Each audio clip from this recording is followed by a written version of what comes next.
Scientific or engineering ideas. Using mathematics and computational thinking. Mathematical and computational thinking in grades 3 through 5th builds on kindergarten through the second grade experiences and progresses to extend quantitative measurements to a variety of physical properties. Using computation and mathematics to analyze this data and compare alternative design solutions. Describe and graph quantities such as area and volume to address scientific questions.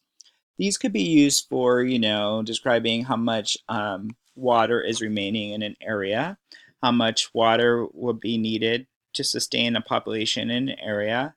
So you can show different models to explain different phenomena. And in this case, you use mathematical and computational thinking in this graph right here.